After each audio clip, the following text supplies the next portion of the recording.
So in 10 minutes, we have to anticipate 1,200 people, plus the other 1,200 people wanting to ask a burning question. We will do this. So in our presentations this morning, we see so much insight, knowledge, connection, advice, amazing projects that fill me with hope that the future of dematerialising construction and innovating and addressing social, environmental and economic is all possible. But my burning question to both of you is, can we move fast enough to see the projects that you've presented at the scale the planet needs to see?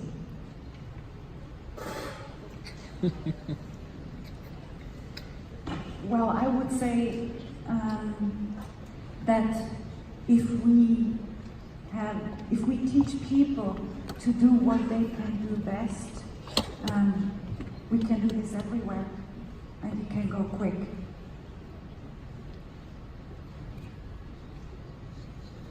Architecture is the easy bit. In the end, it's political will, it's leadership. That, I think, is the question, and I'm not sure that we're the best people to address that too. I mean, we can be the means to the end. The professions working together can address the big issues, but that needs political leadership. It needs a will. It needs optimism. So 101 of politics is that it's us. We elect the officials. So the power of demanding this is that we now know it's possible. We're teaching so it's delivered, but we have to demand that these projects and others that we see as sustainable are delivered in a political context, yes? In the end, it's about education, isn't it? And it's about younger generations, because those emerging generations will be making the decisions for the future, as well as those who can make decisions, implement decisions, who are in power at the moment. So it is really about anticipating the future and those issues. And I guess that as a profession, we are as good as our advocacy.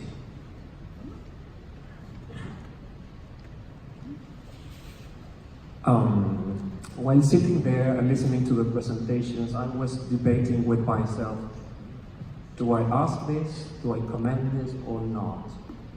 And I decided to do that. I will do this with a lot of respect, but also trying to be as clear and honest as possible. And I wonder, is there room to change the direction and change the path of what was presented by the Deputy Minister in terms of the built environment ahead?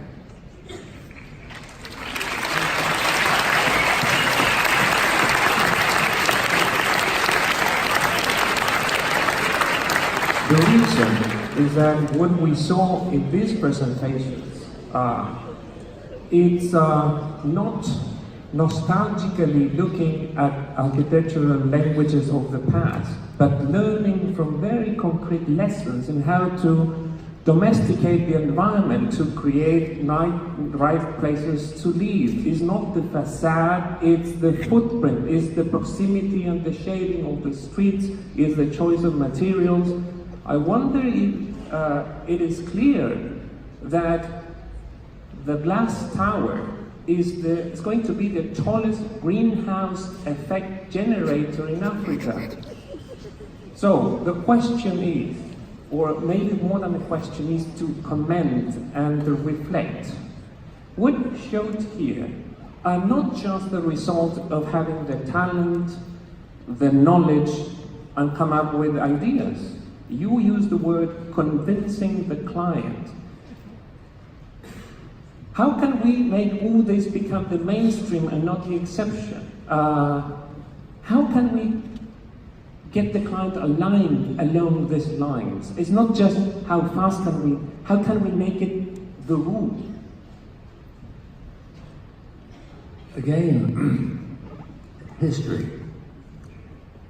You have to question why one part of the world will be building huge roadworks when elsewhere in the world the lessons have been learned in Boston, the Big Dig, the road of the 60s has been ripped up, tunnel, Green Park, higher values, greater mental health, less crime.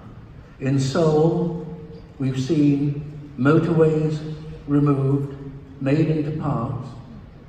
The city doesn't freeze, it's liberated. The same in Madrid. We see a road network which was built in the 60s. We see China, when I first went there, you looked on a road, it was a sea of bicycles.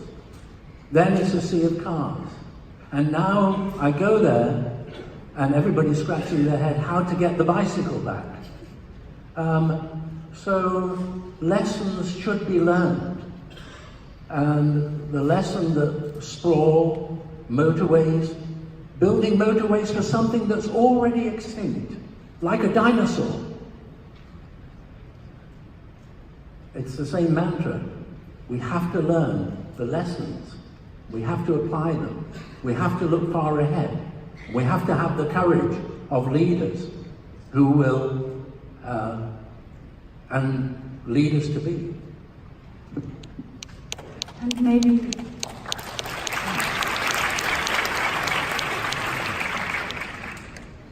I guess it's education. And so I was also relatively shocked about what I saw this morning. And I guess we would have I would have made a different lecture had I known that this was the introduction presentation. And really, I don't mean this in any mean or respectless way. There is a lack of education and knowledge. And so I think it's good that this meeting happens here and now. So could we have the last slide that I have the benefit of seeing here? Can we have that projected? It's just a graphical representation. There are many, technology talking to me, the last slide. And yes, so it doesn't matter which country interprets a set of criteria such as this. Each country looks at a set of criteria, but essentially it's the tension between economic, environment, social activities and outcomes. And what we should be seeing is that projects have got the education, the possibility, the application to achieve these. But each site is unique and each community is unique.